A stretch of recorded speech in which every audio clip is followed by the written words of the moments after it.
pedagogies. So for those who are joining, we are recording this call. If you would like the recording after, please let us know and we will send it to you. You can just reach out to us. We're going to put our email in the chat.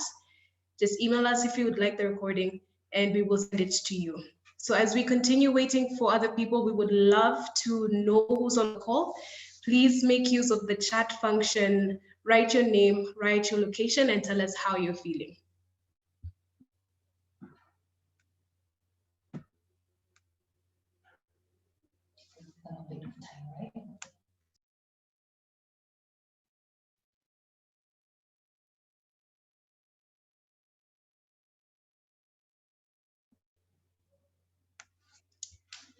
So use the chat function so that we can know who's on the call. Can you see me?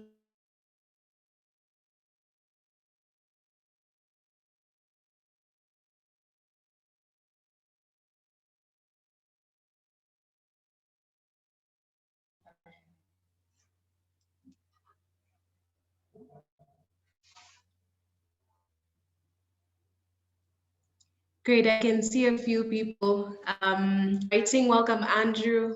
Welcome, Pascal. Welcome, Albogast. I hope I'm pronouncing your name correct. Welcome, Professor Kinoti, Joanne, sorry. Welcome, it's great to have all of you on this session.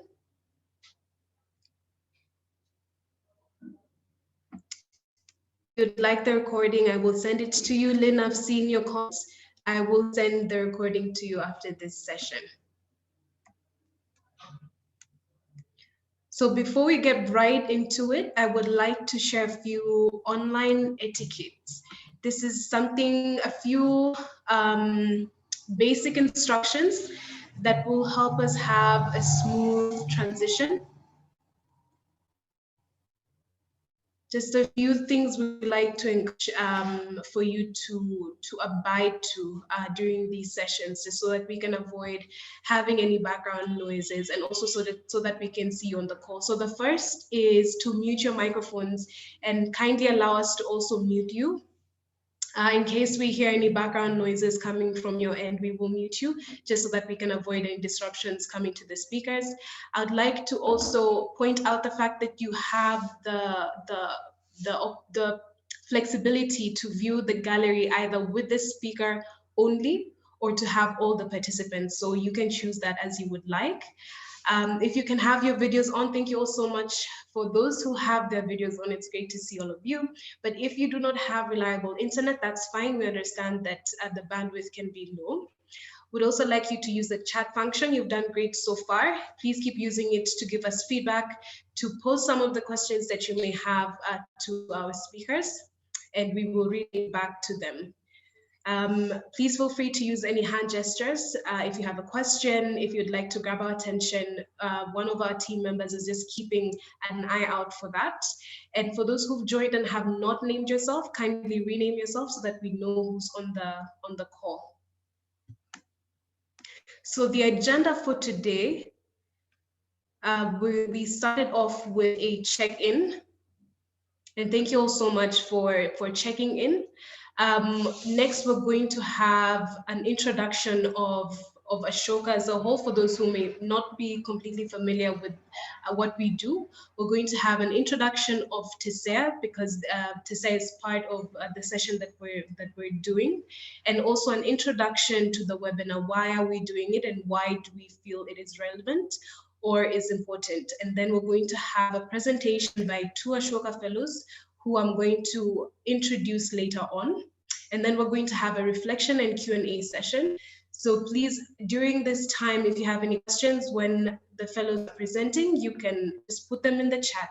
If you have any feedback, please put it in the chat as well, and we will reflect back on it at the end of the session. So we would like to show you and play a video on Ashoka and a video on TESCEA. And then Vincent, our regional director, is going to come on and talk a little bit more about the background of Ashoka East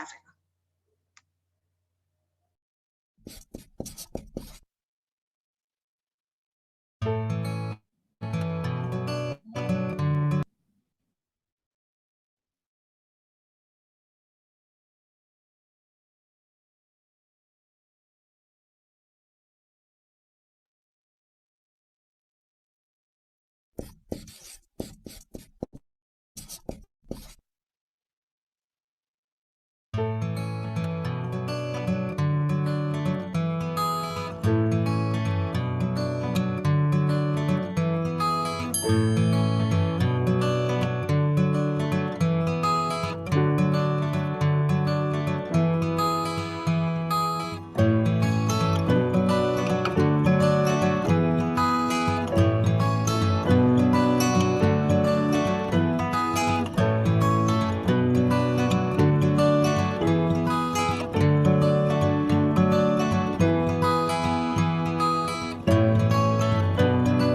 We hope that video was clear. We're also going to attach a link to the same and you can watch it after. We're also going to watch a second video on TESCEA.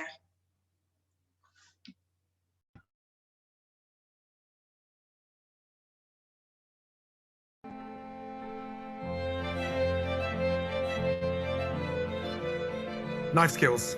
The basics are so important. 3 fingers down, and this beautiful knuckle is the guiding light across that knife. Cooking salmon. So the secret is to score the skin.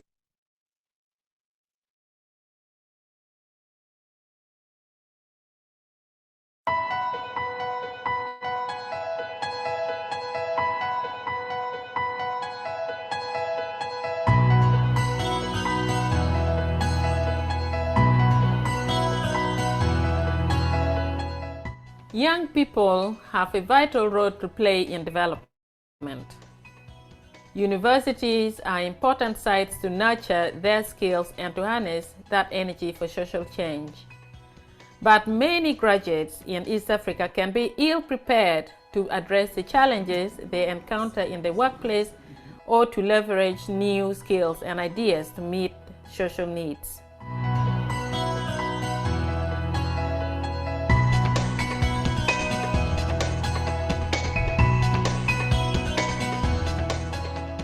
TESCEA fosters the development of critical thinking and problem-solving skills, allowing for practical learning beyond the classroom that improves the graduate's employability. When we are in a class, let them think what we are teaching. Think on the scenarios, think on the problem facing the society, think on the problem facing the offices. If it's a company, you are going to be employed in a company. And then start to imagining when they are still in a class and really come up that they stretch their brain. Now, I want to have such kind of class. Now, this time you come to the point where you find that as a teacher, you don't know everything. There are things you can get from students, and then it will be also part of your learning as a teacher.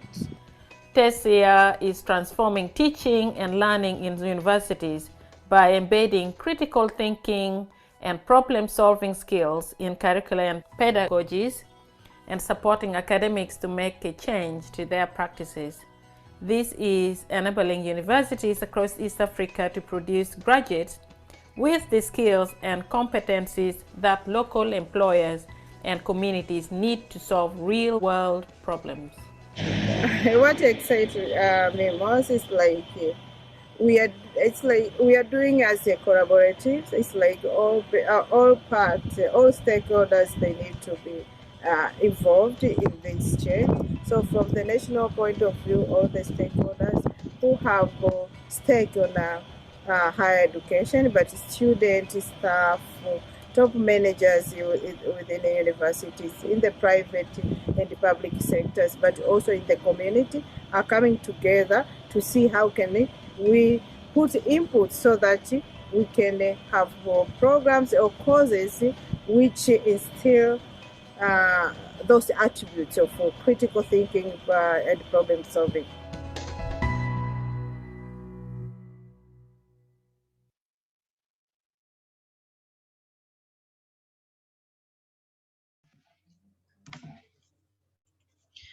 We will be sharing with you in the chat shortly the links to the two videos, something that you can watch after this session, just to remind you of the work that Ashoka does and our partnership with TESCEA.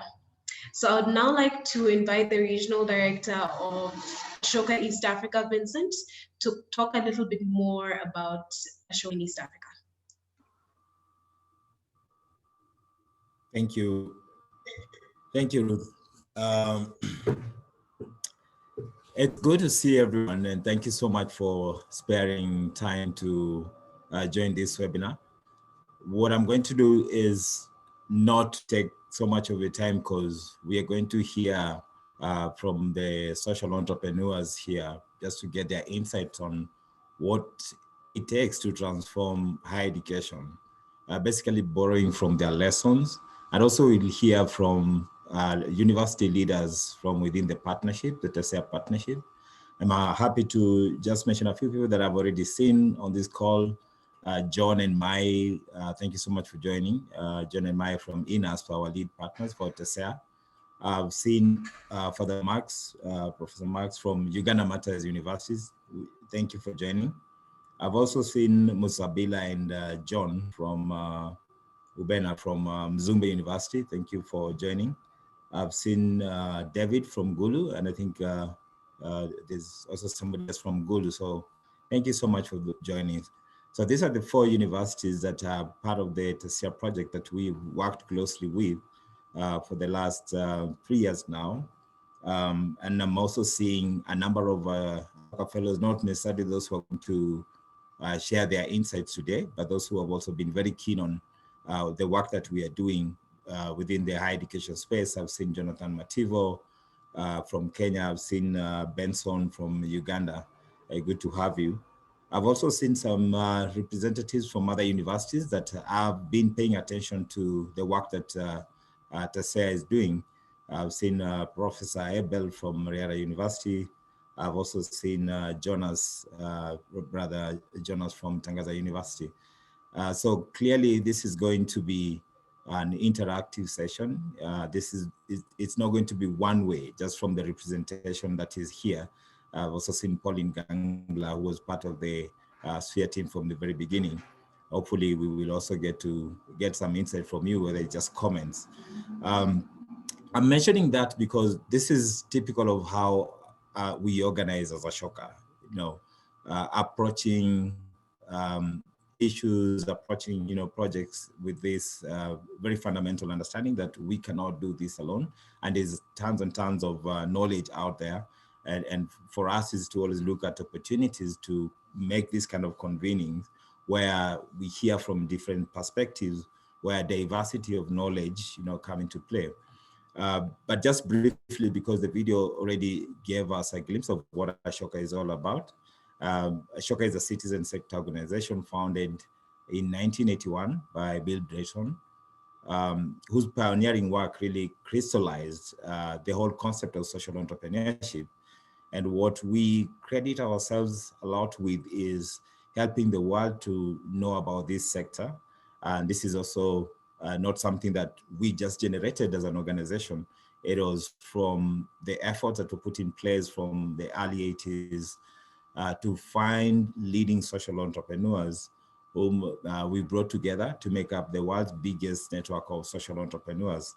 So having these men and women and shining a spotlight on the work that we are doing, that is how I think one of the biggest contribution that has ever been made on the field of, to popularize the field of social entrepreneurship. Currently, we have a network of about 4,500 and growing social entrepreneurs from across the world. And in East Africa, we have 90 of these, leading social entrepreneurs, men and women who are figuring solutions for different social challenges, including in higher education. So again, briefly, just to zero in on what we do in East Africa, our work is structured in three tracks, if I may call them that. There's the social entrepreneurship bit, which involves finding and selecting these leading social entrepreneurs across different sectors and working with them to help them scale their innovation, but most importantly, also working with them to distill their knowledge, their insights, to put together their experiences in ways that also help us inform other innovations in different sectors, like we are doing in this case. We have a number of fellows in East Africa who are either working directly in higher education or have been part of education reforms, whether in high school, primary, and basically working with young people. There are quite a number of them. And so what we have and what we are presenting to this forum and what we've been bringing to the network is that into the partnership is that particular network, but also there are other networks, other people that they have connected with who can help in steering this conversation, taking this from where it started, like looking at some of the innovations that are coming through this university to a system level. So we want to get their insight on how do they do it in their own spaces. What insights do they have that can be transferred to the efforts that we are undertaking as part of the TESCEA project? So that is strictly on social entrepreneurship, what we do, supporting them to scale their innovation and scooping insights from them and connecting them with other sectors to transfer their experience and their knowledge to support innovation broadly. The other bit is on group entrepreneurship. So our mission is basically, our vision is basically to advance and everyone a change maker world. So this is a world where everyone can apply the skills of problem solving, critical thinking, cognitive empathy, new leadership, and teamwork in accelerating change or in accelerating innovation. So we look at is what are the different, how can we bring the different sectors of the society around this mission and to make it possible for them to cross collaborate, to collaborate across sectors, to collaborate across different age sets, different age groups, to collaborate across gender.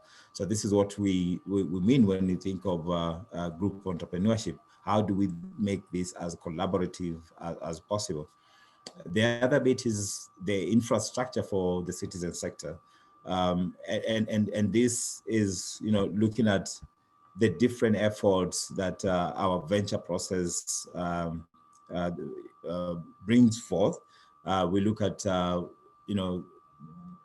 work that we're doing with the Changemaker schools, the youth venture program, equipping young people with the Changemaker skills, getting them to self-identify as changemakers. So building an infrastructure of support around these different leaders, including organizations and the private sector companies, and now also in the higher education space. Like I said, I don't want to take so much time talking about Ashoka East Africa, because today what we want to hear, we want to hear from you. We want to hear from the university leads, how the insights that the social entrepreneurs will be sharing align with what they're already seeing as they implement the TESCEA project. But so far, I can also just mention the impact that we've had as Ashoka East Africa, being that this is our 20th anniversary. We've been able to elect the 90 fellows that I mentioned. We have connected with about 9,000 young people, most of them directly, but some of them indirectly through schools, through universities. And what we are seeing is that these are the young people who are now beginning to self-identify as change makers, and they are actually implementing, different ventures at different levels, confidently seeing themselves as the next generation of problem solvers in the region. We have also been able to partner with close to 150 organizations across the different initiatives that we are running, be it in the Globalizer, be it in the Making More Health, be it in within the education space, higher education and high school and primary and lower, and also with youth championing organizations, about 8,000 youth championing organizations across the region. So that is very brief about Ashoka East Africa. We are really proud to be part of this TESCEA project, a project which has enabled us not only to bring the network and the insight of our fellows, but also to learn from the different partners that we are part of this consortium with. And so we really appreciate you taking your time to join this webinar. And we are hoping that we will learn from you as much as we will also learn from the speakers today. Thank you so much. Back to you, Ruth. Thank you, Vincent. I'd now like to hand it over to Arnold, who will give us a brief about TESCEA.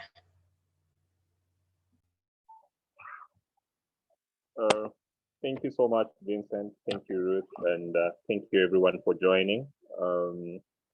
I would like to just reiterate, also maybe picking from the video that we already watched, but I think I will give it a three approach kind of dimension, where we are going to just look at why the project, and then looking at the project itself, and maybe talk about a little bit about the partners and the funders of the same. So to start off, I'm happy to say that graduates have a huge role to play in the development world, and the universities are such institutions that shape up the skills needed for social change in the 21st century and even before. East Africa, like the rest of the world, is seriously facing the challenge of unemployment.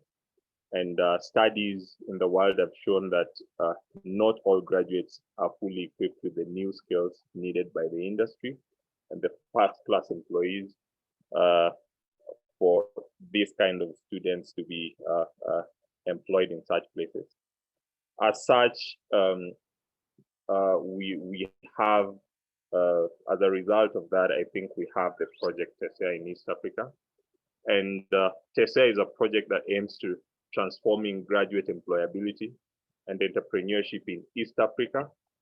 That is by improving learning experiences for the students, both male and female, in and out of the classrooms.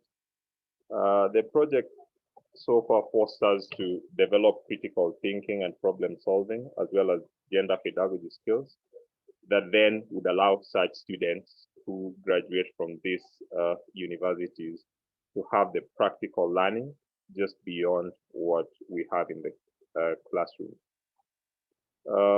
The project principally is implemented in Tanzania and Uganda. And in Tanzania, we have University of Dodoma and Zumbe University. And we have Uganda Matthias and Gulu for Uganda. That makes the 4 universities that are currently implementing TESCEA project. The beneficiaries in this case we are looking to have at the graduates, the university, and the societies in which these universities are situated. To look at it again from the perspective of those who are helping with the implementation, we have 3 non-university partners who are playing key supportive roles to ensuring successful delivery of the project. And this includes some of the partners that we already mentioned. We have INA, that is International Network for the Availability of Science Publications, based in the UK. They're the lead partners in this project. We have AFELT, which is Association of for Faculty Enrichment in Learning and Teaching. And then we have Ashoka East Africa. The project is a month away from commencing its 4th and final year of implementation. And this is the point at which each partner in this project is trying to put in place all the activities that would ensure all the outcomes that we sought to achieve with this project are fully achieved. The project is funded by the UK Foreign Commonwealth and Development Office, formerly DFID, Department for International Development. And the funding is done through the Strategic Partners for Higher Education, Innovation and Reforms, abbreviated as SPEA. And they are supporting higher education transformation in Sub-Saharan Africa, Asia, and Middle East. So much this is all about the project is seeking to transform employability for social change in East Africa. I think the video was too good, but I hope I did some justice to just clarify on TESCEA, and I'm happy to thank you so much for listening to me. And back to you, Ruth. Thank you so much, Arnold, for giving a brief about TESCEA, and thank you so much, Vincent, for also capturing the work that we do here in East Africa. So I would like to just give you a sense of why we're doing these webinars and why it's important. So basically, as the TESCEA partnership, we believe in fostering systemic connections between universities, employers, and local communities for the purpose of enabling the design of relevant curricula and project-based learning for both students and lecturers. And we'll be able to hear more insight from Ashoka Fellows. So these webinars are supposed to provide a space for peer learning and support to transform graduate employability for social change here in East Africa through new pedagogy focusing on problem solving and critical thinking. So these series will address a couple of topics that are around the umbrella of social entrepreneurship and higher education. So the first one is happening today. It's on lessons and insights from social entrepreneurs, our Ashoka Fellows, on initiating and institutionalizing change in higher education. The next one is going to be in March. We're going to be looking at the critical paths for systemic change in higher education. And the last one is going to be the building blocks for university education transformation, particularly looking at curriculum redesign, students assessment, and lecturers' performance and evaluation. That's going to be in April. So we will be sending these dates to you after this session so that we can have you join. And the goal basically of all these sessions is to connect our social entrepreneurs, the Ashoka Fellows, to share insights on higher education, innovation, and reform. So what we're hoping to do is to inspire university leaders and faculty members with knowledge and experience on systems change, innovations to reshape higher education. We're also hoping through these webinars to provide a nexus for university and other change leaders to align on critical paths and build linkages towards graduating problem solvers and critical thinkers, who we call change makers, and for systemic change in higher education.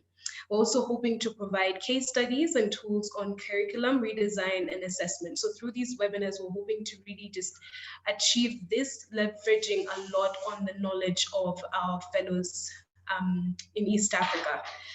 So I would now like to introduce the fellows who will be taking us through these sessions. We have Joseph Sakibu, founder of FADECO. He became a fellow in 2007. Joseph is fostering entrepreneurship among farming families in northwestern Tanzania. He does this by helping small-scale producers understand how market works and how they may move beyond subsistence by adopting new approaches to post-harvest production, marketing, and distribution. So he introduces methods that improve yield, such as low-cost techniques and tools for drying and packaging fruits, and helps farmers to connect to each other and to new markets. We also have a second fellow, Mwalimu Msheshe, who joined the fellowship in 2001. So Mwalimu brings together creative farmers and tradespeople to teach social development professionals everything from farming to medicine. What he believes is that traditional academic training lacks practicality and context, hence leaves development workers ill-equipped to develop and pursue sustainable solutions to social problems. So by bringing creative problem solvers on board as teachers, Mwalimu is hoping to build an alternative approach to training social development professionals.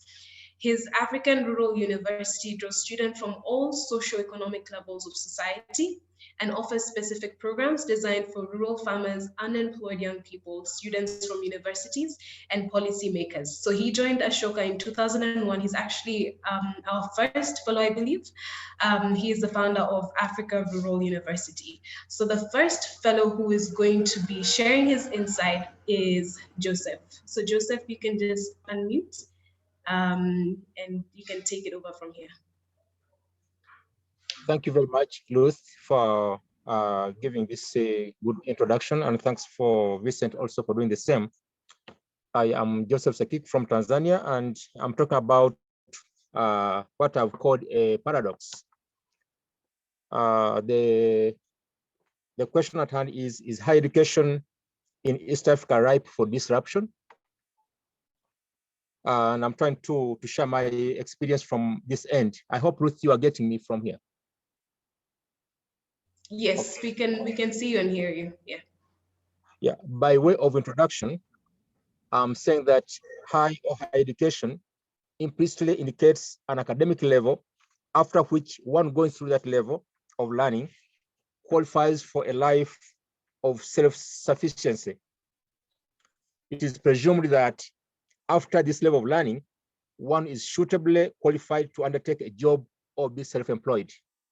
But as we talk now, there's now a paradox, and I've tried to give you two examples by two people that we know. One is a musician, Lucky Dube. Lucky Dube has a famous song, "Education is the key." Is the key of life, is the key of everything. This is the common understanding, and is expected in the mind or in the way of Lucky Dube. Education is expected to unlock opportunities towards a better living. And I say this is a very optimistic scenario, a desirable scenario. But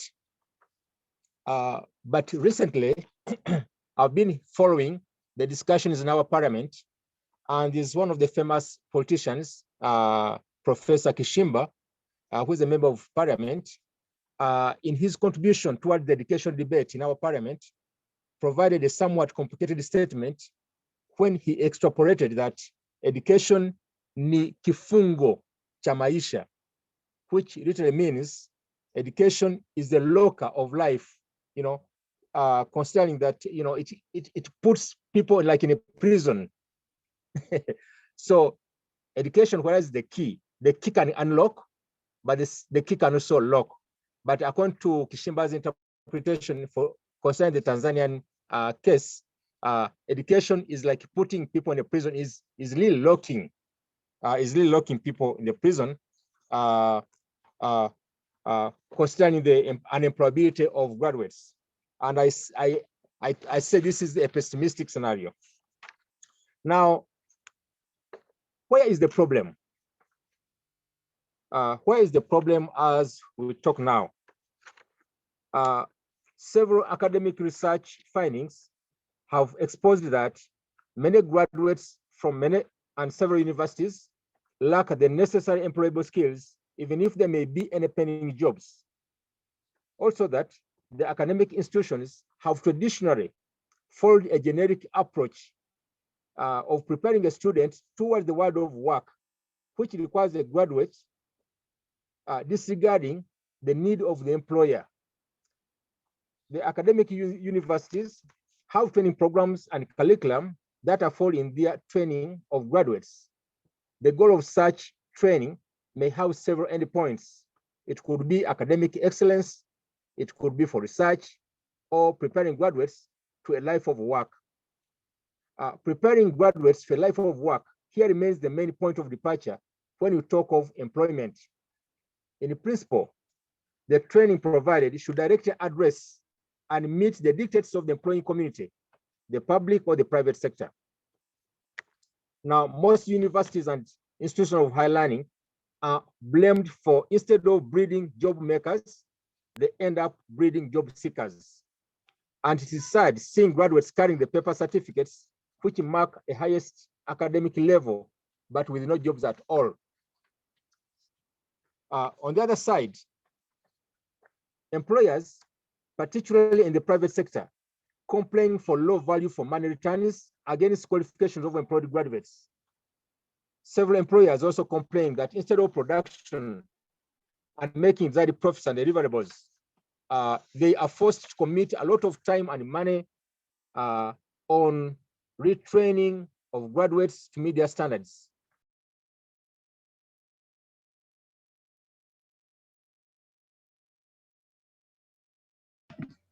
Joseph, sorry, you are on mute.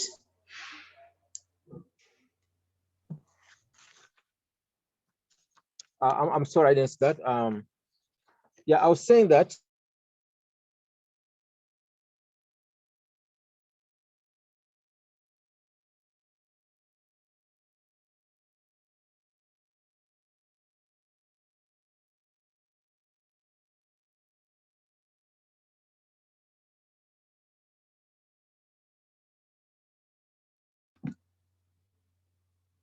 Hello, Joseph.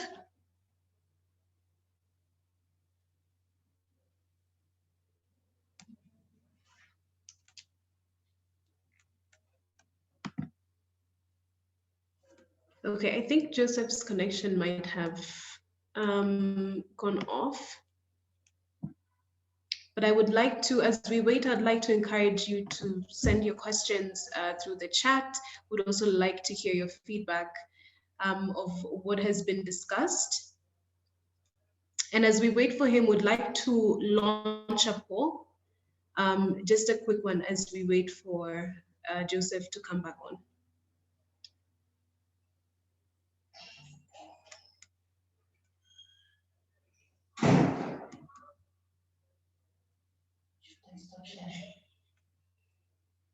So Brian, I think you can launch the poll.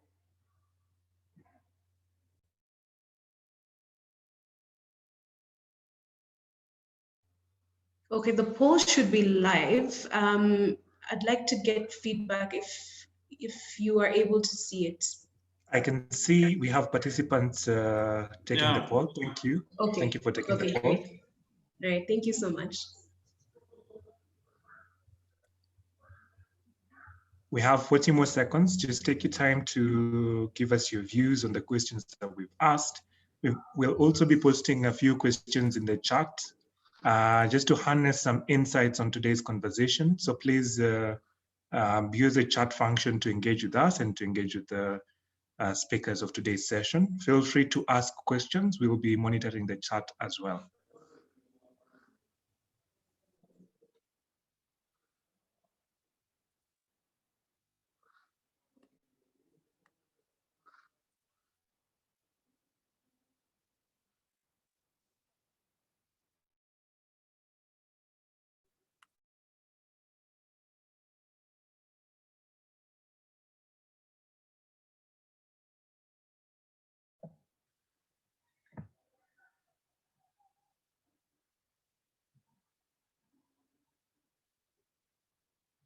Hello.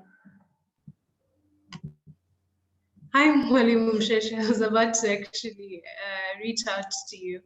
Yeah, I'm very, very sorry I had a problem with the system, but I hope it is not dangerous or late. It's okay, welcome. You're right on time. So unfortunately, Joseph went offline. Yeah, I came in when he was talking, and all of a sudden, I think he got upset by me and he decided to quit. Well, if you'd like, you can jump right in and continue, and then once Joseph is back, when you're done, he can continue with his presentation. Okay. As you mentioned, I'm Mwalimu Msheshe. Can you hear me? Yes, we can hear you, and we can also see you. Okay. Okay. My take is I want to address myself to whether institutions should create job creators or job seekers, or education should have a broad spectrum for people to make informed choices. Because if we get stuck with the job creator phenomenon, then what about those who are teaching them in colleges and universities which are not theirs? Because to teach in a university, to teach in a college, in a school, one is actually a job seeker, is working for an institution, for the directors or the owners of the institution or university. But I think what is important is, can we train, teach, help research young people that working is not by fate, choosing not to work is not by fate, but by choice.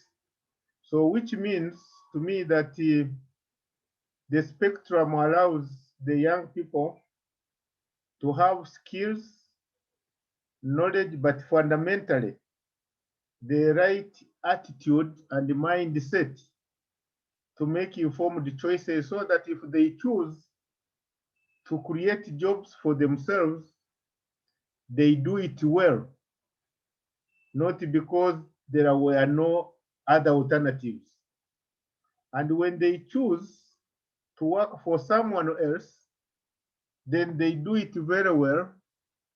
Like Martin Luther King said, if you choose to be a street sweeper, sweep it so well that even if the angels of heaven came down, they would say, here lived a sweeper who believed in what he was doing. So we are, I think, becoming so obsessed with the issue of job creation at the expense of choice making, so that when people also, when they get jobs, they can retain those jobs, they can grow in those jobs, they can learn and even be better in those jobs and leave those jobs and do other things.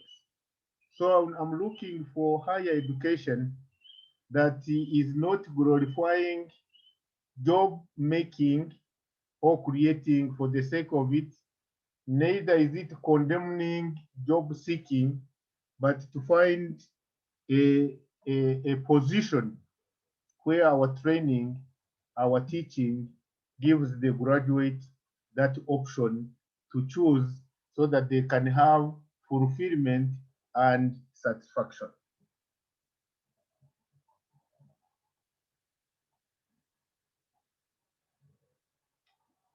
Hello? Hi, Mwalimu. That was my short submission. Thank you so much for your submission. And I'm seeing that just a few comments that have come in from the chat that I would like to share just to get some of your input. Jonathan says that here in Kenya, upon graduation, students are not able to access jobs related to their course of study. However, they engage in some side jobs, hustles, that's what he says. That seems to perform better, thus leading young people to focus on them. The foreseen gap could be that our universities are not offering what the world needs, or it doesn't offer diagnosis, to where the world is to match the current and future requirements. Might this be a valid proposition towards a transformative learning process? So I'd just like to get your insight from that, Mwalimu. Yeah, education itself is supposed to trigger a sense of judgment. Mm-hmm. Because we are trying to make the learner dependent on the university. And that's why we are saying the university should do this, university should equip this, university should design this. That is serious dependence. We should reach a critical level where beyond senior 6A level or intermediate to university, the mind is opened of the young people, and that's what we should strive to do. Create a consciousness and the awakening that then the young person is receptive to different opportunities of wanting to learn or not even to learn, but choose what to do and do it well. To me, again, this leaning on university perpetually is not good. The university should have a winning point to win WEANING, that the person's mind is open and says, well, I thought I wanted to become a doctor, but I realized I'm a good musician. Or I thought I would become this, but I can make better cakes and make money. I think in the final analysis, is what I'm doing dignified? Is what I'm doing giving me satisfaction? Is what I'm doing tallying very correctly with my talents, my love, and what I want to offer to this world? But because I think we are driving ourselves towards another new jacket in the education system, and that's why we are coming again with new prescription. The government should do this, should equip this, should do this. Mine is let it open the young person's mind like a genius out of the bottle, and the rest will be history. Thank you so much, Mwalimu. And we actually have a session to reflect more on this, but I'd just like to highlight something that David has put in the chat, and that's that he says that I like this focus by Mwalimu on learner-centered, learner choice, educating the person so that they learn to learn and learn to have confidence in themselves. Yes. So yeah, so that's something I wanted to point out before we continue. And we're going to have a reflection session where we're just going to look at some of the feedback, some of the questions that are being asked. But before we do that, I'd like to welcome Joseph back. I think his connection is a bit better now and he can continue with his presentation, and then we'll go back to just reflect on some of the comments that are being made in the chat. Joseph, you can just unmute and continue. We're going to start the presentation from where you left off. Yeah, thanks very much. I'm very sorry for these challenges from Tanzania. The network and is very uncertain sometimes. Welcome back. Yeah, thanks very much. I hope I'll be able to continue very fast. I said that looking at the status quo, and as Mr. Mchesa has just put it, politicians, employers, parents, even graduates themselves make a biggest blame to institutions, to the universities. And we say no, commonly say instead of breeding job makers, they end up breeding job seekers. And instead of education unlocking opportunities, higher education ends up like locking opportunities. Exactly. And I've said that this is a paradox that when we talk about unemployability, we have to try to see if we can solve it. Is education locking or unlocking? And I've seen someone talking about the padlock. That's very, very interesting. Now, the above expectations of education unlocking opportunities, unlocking opportunities, as I say, is seen to be very obvious and automatically embedded in the life and mind of trainers and the learners in the higher institutions of learning. But where is the problem? Where is the problem? You see, we have to critically see where is the missing point in this whole sphere. Now let us look at the job market. What does the job market require?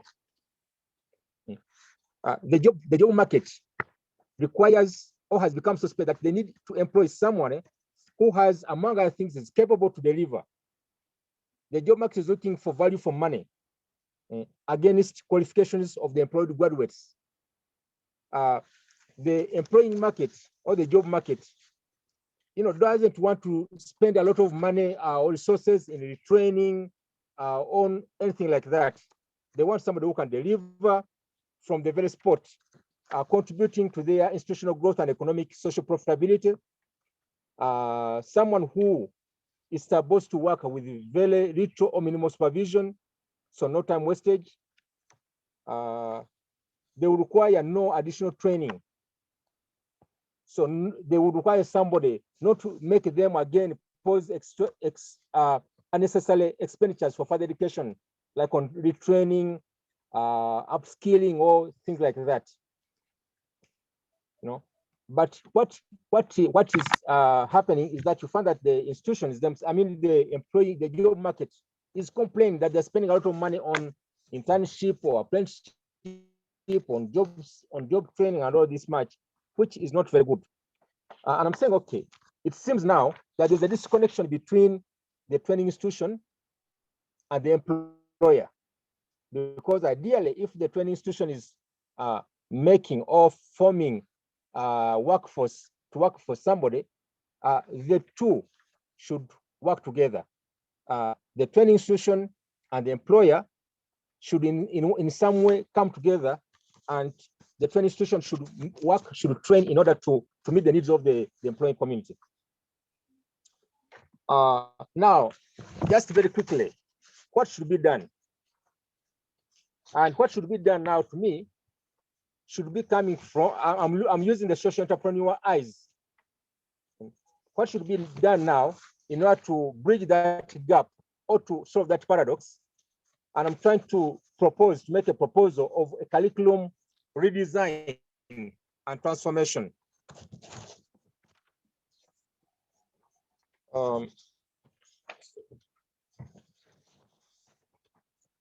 This is not very simple, or this is not very easy, because we have to consider the three now: the employing community or the job market, the training institution, and also the learner or the graduate. I've talked about a tripartite collaboration between employer, training institution, and the trainee in a curriculum redesign. As a good practice, the training institution that seeks to prepare or train graduates that will be employed in some company would ideally have to ask the following questions: training for who? Who will employ my students? What professional skills or knowledge is required?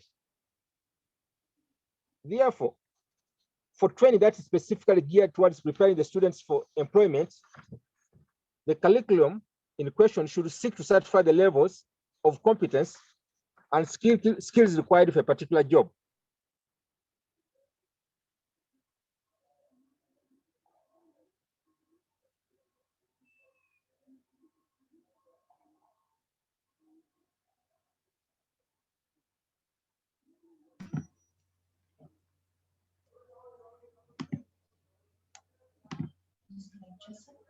Joseph, are you okay? So I think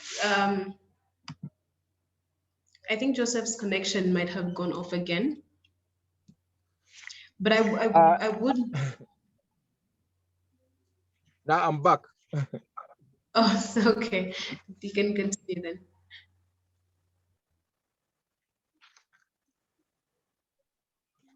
Yeah, maybe Ruth, you can help me just to show my slides, and then I can make a very quick conclusion because the network is really giving me a lot of problem.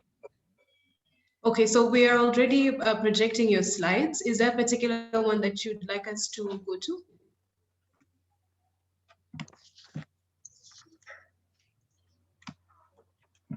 Okay, can you put back the slide on what should be done? Yeah, no problem. That's before that one. Yeah.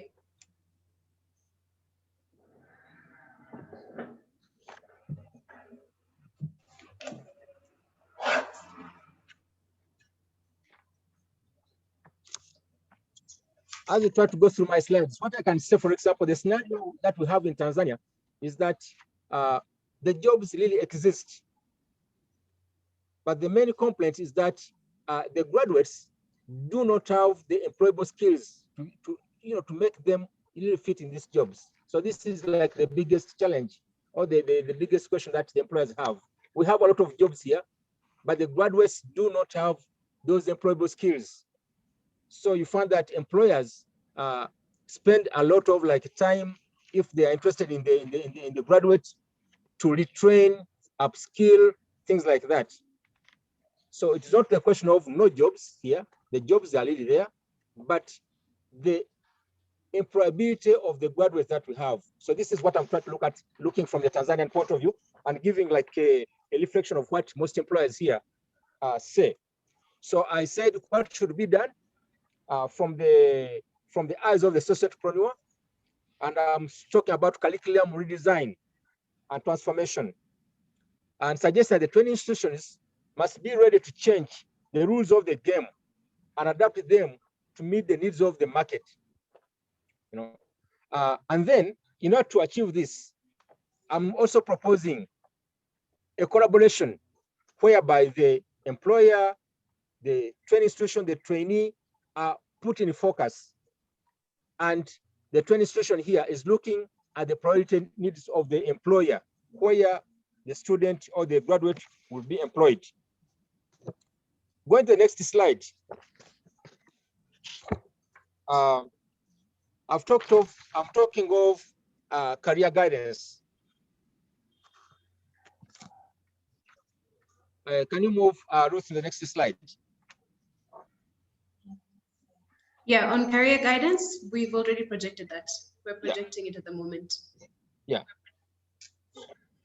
Yeah. So what I'm saying, what I've said also, just repeat myself, the training that is specifically geared towards preparing students for the employment.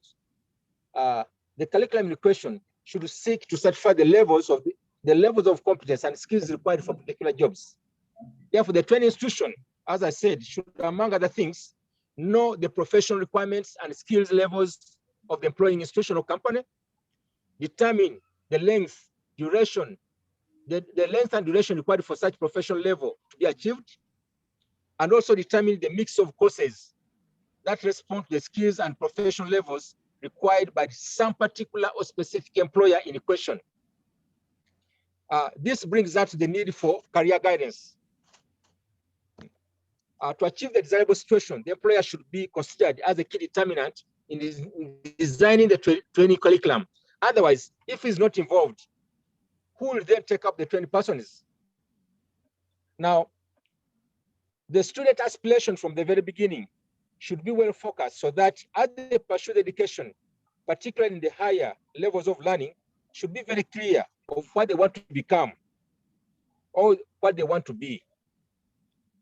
The student needs such an academic counseling at various levels of academic journey. The earlier such is provided, the better, because this influences the course choices when they join higher institutions of learning. Now, empirical forces, empirical evidence shows that very few students receive career guidance in lower levels of education.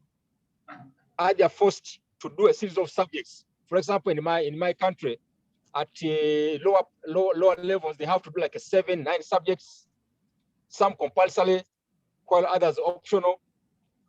Students in lower classes have little choice for the compulsory subjects. They are forced to do that, even if they're not of their choice, even though the optional subjects are not chosen because of what they want to be, but most due to easiness of subjects, most of the art subjects are done just to complete the number of subjects one has to do. Therefore, as a prudent suggestion that I'm making here on career guidance, all institutions of learning should rethink the training program and offer career guidance support to all newcomers or freshers as they embark on their education journey. And this could be done right from the very, very beginning. Right from the very, very beginning. And I say career guidance should be given or should be done at all levels of formal education system. Let's say from pre-primary, primary, secondary, college to university.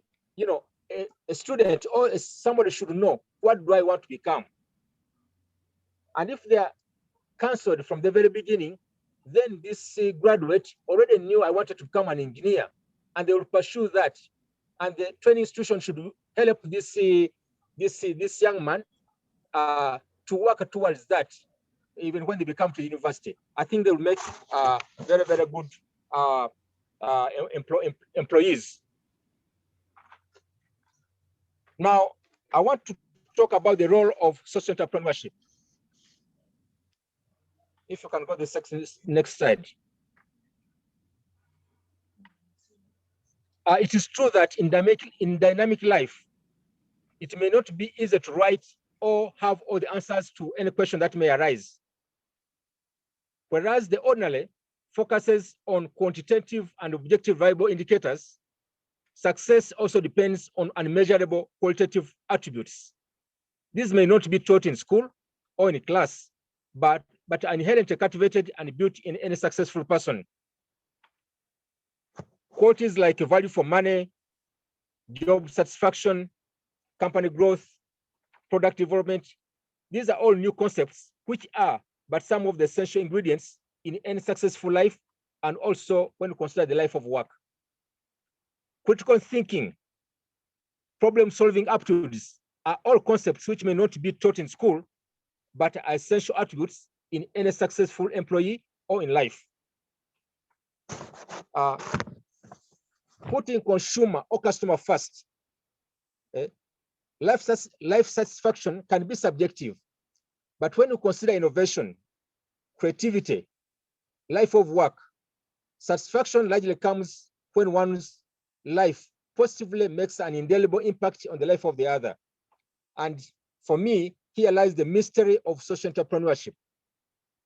If it is so doing good, the question that comes to mind is, who's good? If it is a technology, the question often asked is, for whom?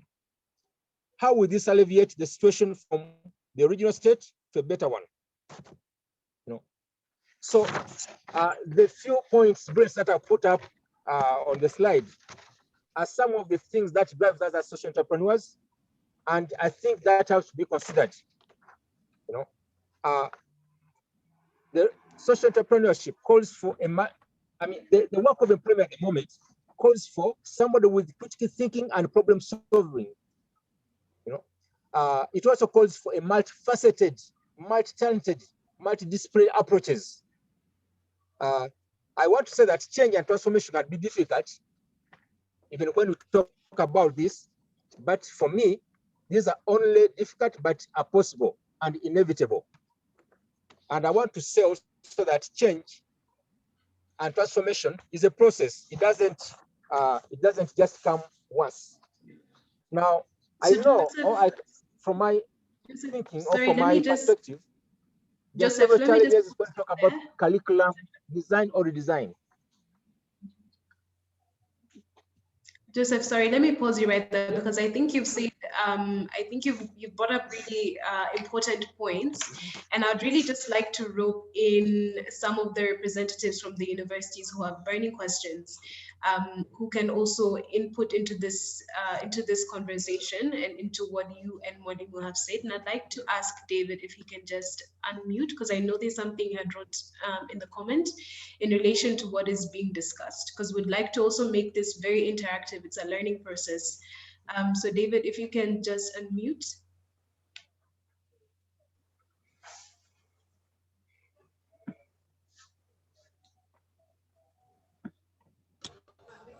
Hi, can you hear me? Yep, we can hear you. Okay, great, thank you. Yes, thank you so much for the ongoing dialogue and conversation. For us at GU University, we place a lot of emphasis on connecting the students through their internship. Often in the third year, they do an internship going into the community where they identify a research question initially, and then in their fourth year they go back and address that research question so that they're integrating and learning these skills through doing research and integrating mobilizing knowledge between the community and the university. But my question is really to think about, and maybe this is one example of how we could do this for my question, but I'm thinking about in terms of what we're working with in TESCEA, is how can we improve at the institutional level this model where we can improve the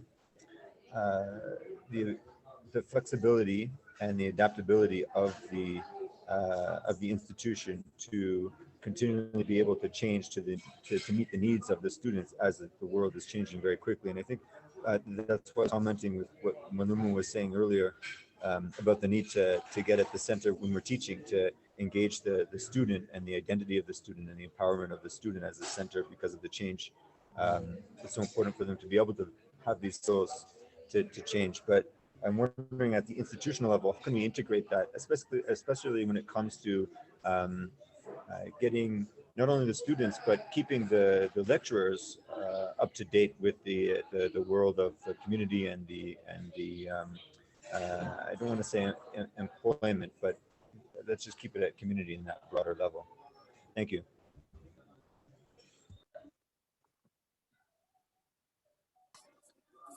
Yeah, I think, David, I don't know whether I'm allowed you to comment or do I have to wait? It's Simsabila from Zumba University. I think you can also ask. That way we can have Mwalimu and Joseph address both. Yeah, thank you. Actually, it's really enlightening, the discussion that is going on. Speaking from Zumba University, actually connecting to what we are doing in TESCEA and what's actually is available at the university right now. Having practical knowledge, of course, this has been so much emphasized, and we have almost the whole period of one semester where we send students to the field, they stay there and do their practicals. We think that's the best way that we can extend their understanding, etc. However, one of the issues that I'm still also pondering around is that these universities, especially the lecturers, are they capable of producing the desired students who can be job creators? Because on the part of the lecturers, you wonder that sometimes also they don't have those skills. And one of the approach was maybe to have an opportunity for the lecturers to go in the field, stay there, and have some practical experience speaking on the business. And this was an arrangement on the lecturer placement. However, it's not done. And eventually this makes really so difficult to have a complete solution for students' experience changes. So my question probably might be also sharing from the list. How are we equipping the lecturers so as to be able to speak to the student on the aspect and the skills required to be job creators, because as a lecturer having business, that may make you better lecturer to teach than relying on some of the theories we have. So my question actually was on the part of the lecturer, how prepared are they, and any other intervention that can enhance their understanding to be able to create job seekers. Thank you.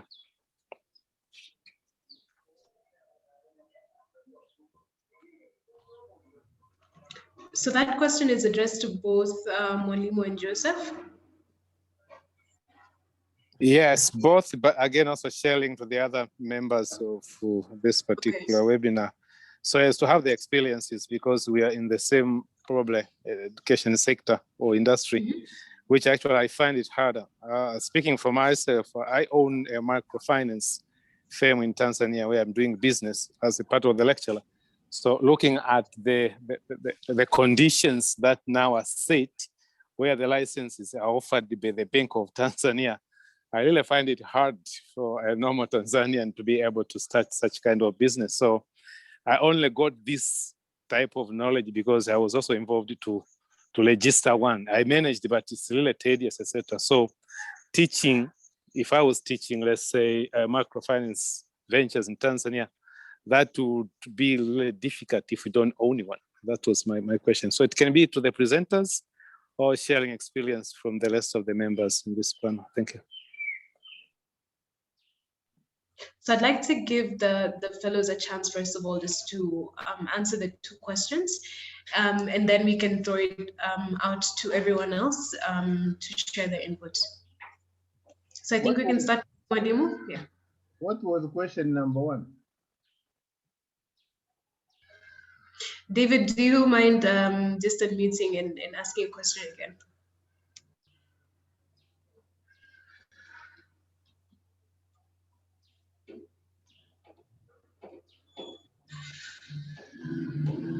Okay, if there is no question number one, what was question number two?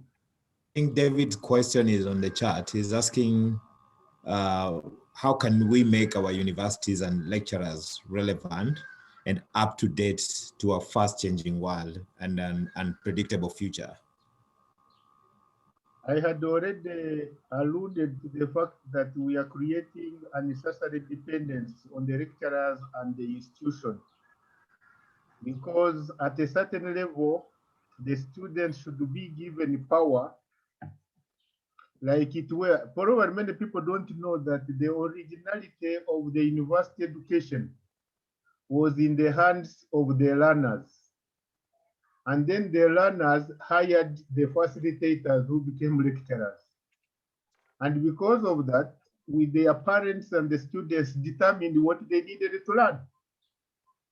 Now, a student at a certain level in the what we call the 21st century, looking at the fourth revolution, they have a mind enough at higher education to do research, to Google, to observe, to visit and see, and eventually come out to say, this is actually what is at the heart of what I want to know.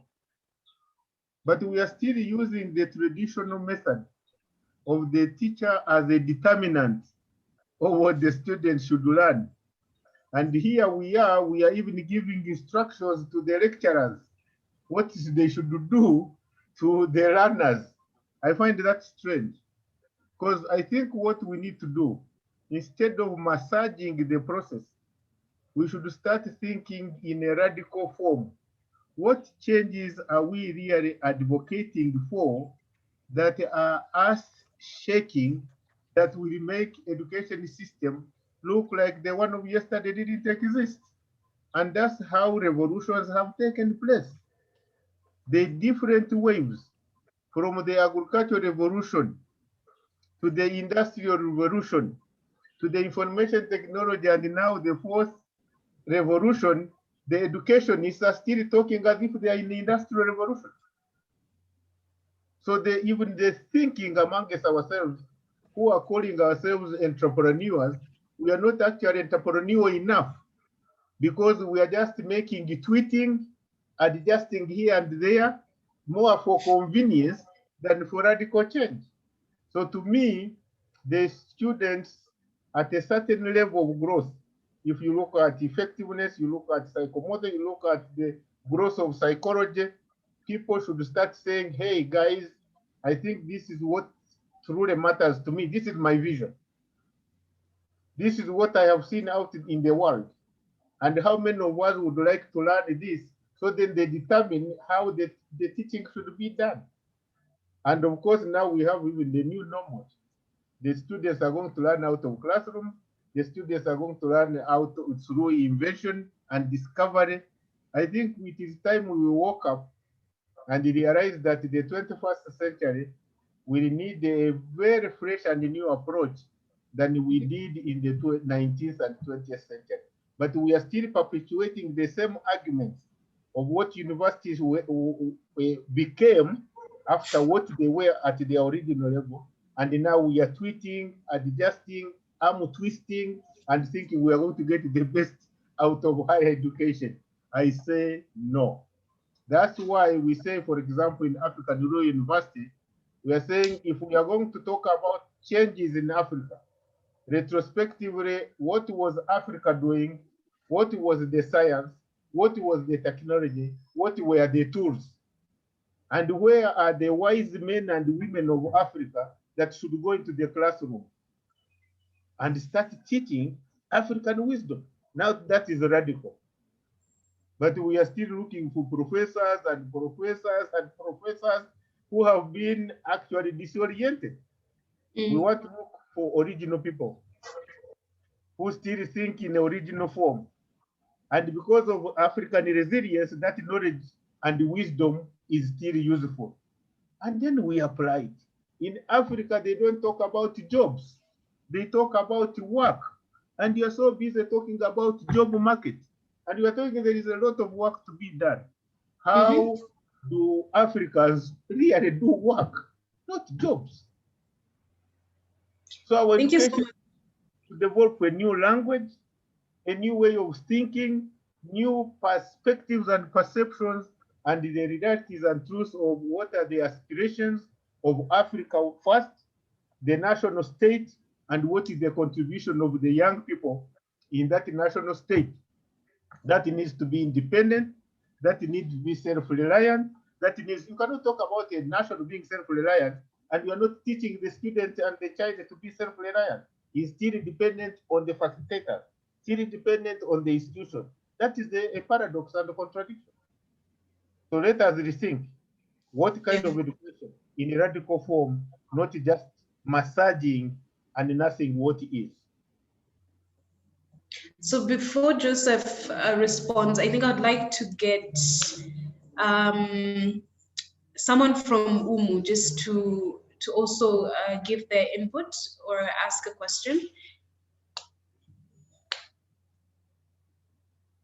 So anyone who's joined who's representing the university UMU.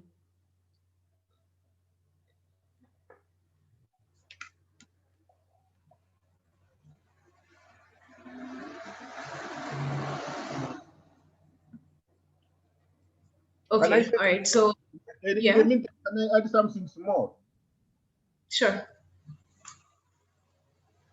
You need to go back to what Christians call Genesis in the Bible. And where Eve had to choose between death and wisdom. And eventually she chose wisdom. Now, she did not go to a tailoring school to create clothes out of leaves. She innovated. I'm told in that segment, it was God who came later to say, okay, so you know there is tailoring. You know you are using now your senses, can we make better clothes? They did not wait for God to make them clothes. They made them first, even with poor materials, and awakened the awareness of God that these guys can do something with or without me. Now we want to put our lecturers and institutions in that place to be dependent on the students rather than the students continually, perpetually being dependent on the institution. Thank you, Mulum. And I think in some way that also answers a question that was asked earlier. But I'd like to ask Felix from UMU. And then Walter, I can see your hand is up.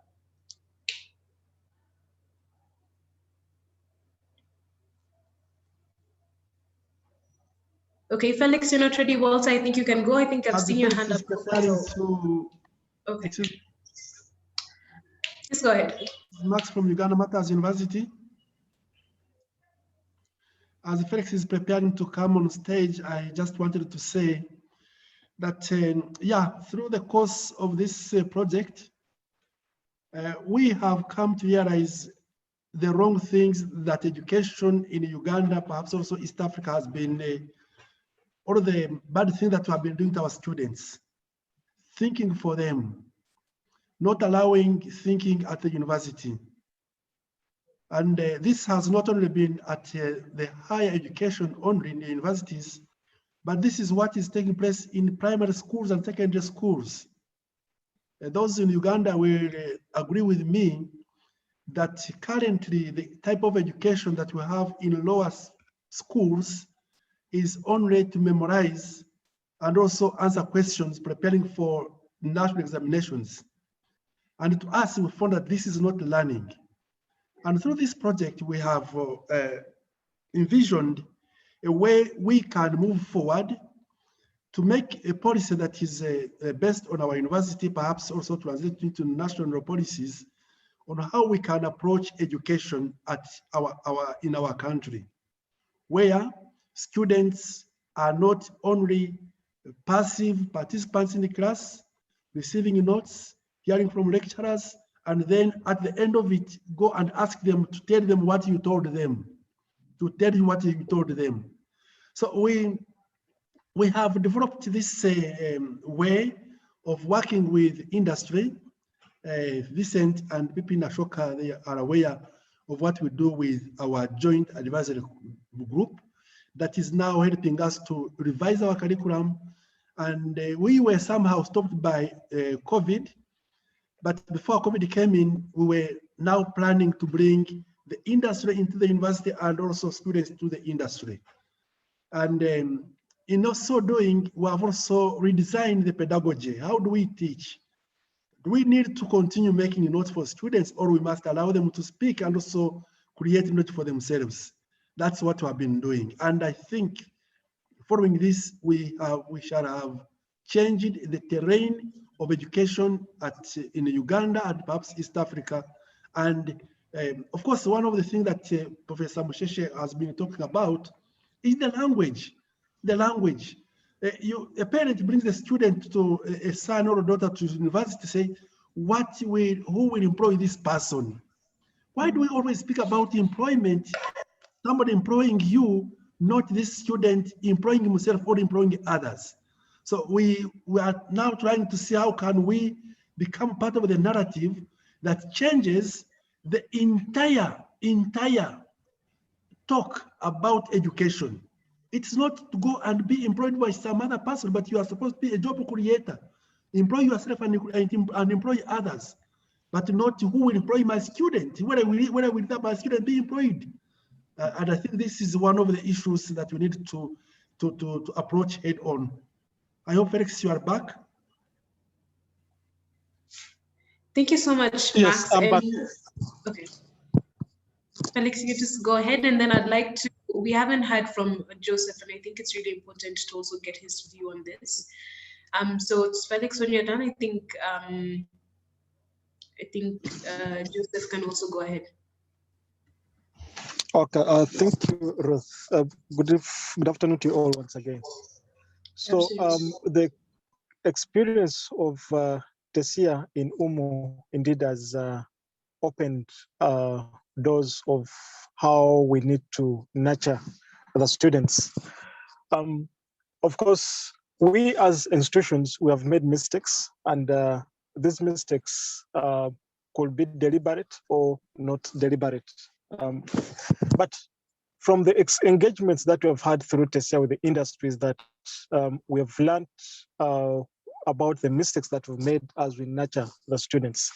And I would like to use the example of saying that if you designed a car to be moving very fast, you shouldn't expect this car to carry lots of loads. Or if you design a car to carry lots of loads, it shouldn't be meant to drive very fast on the road.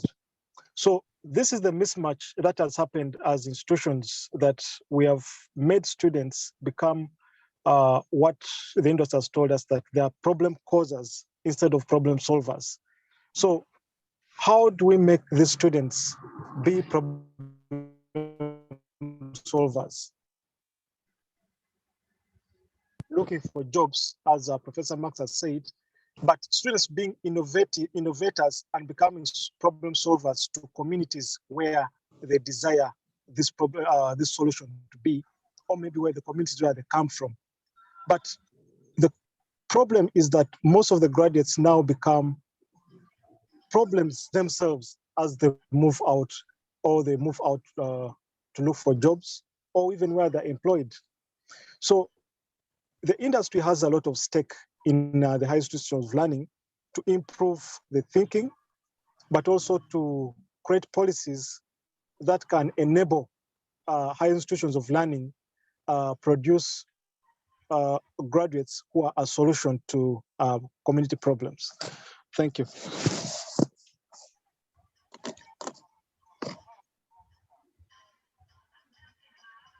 I'd really be interested in getting Joseph's view. I know, Joseph, you didn't have a chance to share your insights when the first question was posed, but if you could just share your thoughts. Yeah, thank you very much. And I'm very happy about the presentation, the discussions going on. If we can go back to my presentation, I mentioned that there's seemingly a disconnection between the training institutions and the employer. There's that disconnection. So you found that the training institution trains or prepares graduates for the life of work somewhere. But it is like the employer is not put in mind or in focus when the training institution is doing their job of shaping up the trainee, because they train them so that they can end up in the world of work, either employed somewhere or even self-employed, because they have to go out. So we have to bridge this gap. And I made 3 suggestions. One of them is a tripartite collaboration between employer, or between the training institution, employer, and the trainee. Just to make it very simple, if the university is training or is giving a program on banking, the training institution, as they work out their program, I think should seek advice from a bank. Say, okay, we want to train graduates who can be employed in your bank. What qualities, or what do you want in such a graduate coming to work in your bank? Then the bank would say, okay, I need somebody who's written computer, who can do this program, like who can do this and this, and then the training institution then would train or would match the needs of the bank to the course that they're giving the student. In this way, automatically, if the training institution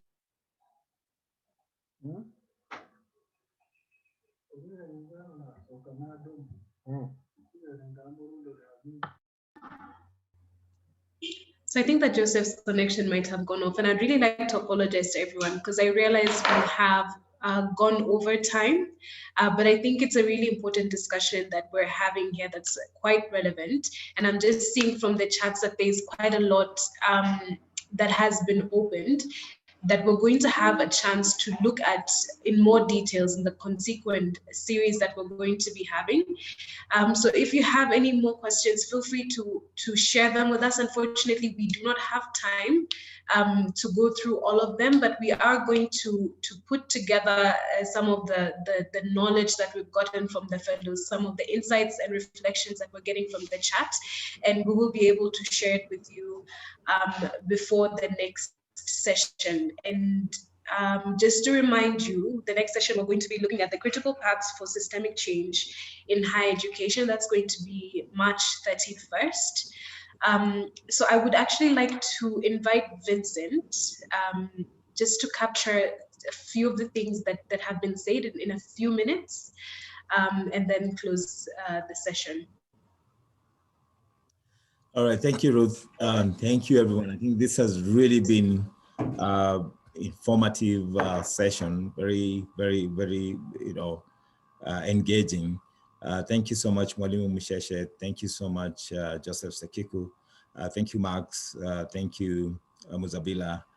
Thank you, David, and all the other participants, leaders from TESCEA who've contributed to this discussion and the rest. So I'm not going to summarize, because I think then what we need to do is, come out of this with maybe a one-pager just summarizing everything and sharing with all of you. I know there was a number of polls that we also ran. We would want to share that, the insights that are coming out of these polls with you. But I want to say that we assume, because you made time to attend this webinar, you share our belief as Ashoka, and of course the TESCEA project and everyone who's been sharing here, that higher education really has a transformative power. So like you, we believe that higher education plays an important role in not only serving the needs of students or the lecturers or employers or industry, as we may call them, or their small communities, but also they serve an important role in the world. We see that today's environment is one of extremely rapid change, and it is forcing us to ask if the current systems of higher education is doing enough to prepare tomorrow's critical thinkers, problem solvers, broadly change makers. And so we believe that higher education really needs to reimagine how they can prepare the 21st century leaders to thrive, and especially in this continent of ours, where, globally we are seeing change, a lot of change, rapid change. We're seeing there's so many new challenges coming up, but it is a known fact that in our continent, some of these problems have been persistent, and so we need to match these problems or these challenges with solutions, and that can only happen when we have more problem solvers, more critical thinkers. And also we're seeing, continuously the role that social entrepreneurs can play in getting this transformation of higher education to happen. And this is from their experience, already innovating where there is a lot of barriers for innovation, where there is resistance, where the political or legal framework is not as conducive for innovation, but we've seen them thrive. So we are counting so much. We want to learn so much from the social entrepreneurs on how do you get this? How do you get to innovate, within an institution? How do you institutionalize this? How do you make them be the norm? And how do you make this be the norm across the sector? So for us, all these insights, all this knowledge, all this exchange, and the awareness of the urgency of this matter in East Africa, for us, it starts with being part of this TESCEA project. I know there will be a lot of resources that we'll be sharing, and also news regarding the TESCEA project that will be shared in the future. But like Ruth has already mentioned, there's another webinar coming up. And if there is an appetite for this kind of conversation, which we absolutely believe is critical, is important, and is timely, we would want to hear from you. And so with those very few remarks, I just want to thank you one more time for having spared time to be here. And thanks to the team. Thank you, Ruth. Thank you, Arnold. Brian, Louisa, for the work that you've put in to get this to happen. And thanks to all the universities under TESCEA project, and also our partners, AFELT and INAS, for having spare time to be part of this conversation. Thank you.